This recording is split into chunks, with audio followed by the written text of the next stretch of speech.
Για να μην χρονοτριβούμε, εδώ είναι ο αριθμός της κλινικής που με έχετε ζαλίσει σε μηνύματα που έχεις κάνει τα δόντια στην Τουρκία.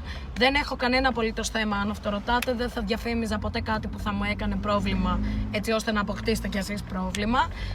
Δεύτερο που ήθελα να πω είναι ότι στην ίδια κλινική έχω κάνει και το στήθος μου και τα αυτιά μου. Στην ίδια κλινική μπορείς να διαλέξεις να κάνεις mami makeover, βυζιά, κόλο, αυτιά, χείλη, μούτρα, κεφάλι, όλα. Αλλά άμα θέλεις να αποκτήσεις την ίδια τιμή που εγώ έκανα τα δικά μου, πρέπει να πεις το όνομά μου. Δηλαδή, ότι πήγες, αναρωτήθηκες εκ μέρους της Ion Daci. Εάν δεν πείτε, παιδιά, το όνομά μου, θα σας δίνουν ό,τι τιμές να είναι, γιατί προφανώς κοιτάνε να βγάλουν λεφτά.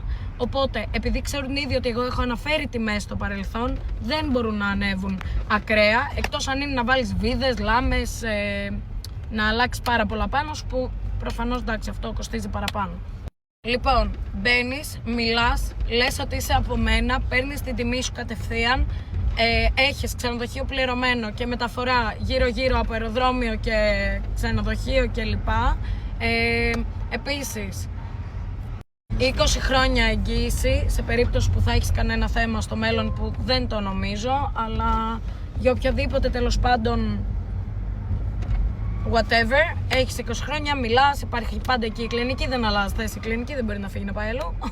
Οπότε, αυτά κορίτσια και αγόρια. Φιλιά πολλά, νομίζω ότι σας έχω καλύψει πλήρως και μην ξεχάσετε να αναφέρετε το όνομά μου αν θέλετε να έχετε λίγο καλύτερη τιμή. Εάν δεν θέλετε να έχετε καλύτερη τιμή και να χρυσοπληρώσετε, πείτε κατευθείαν, μπείτε στο ψητό, μην μπείτε κανένα όνομα.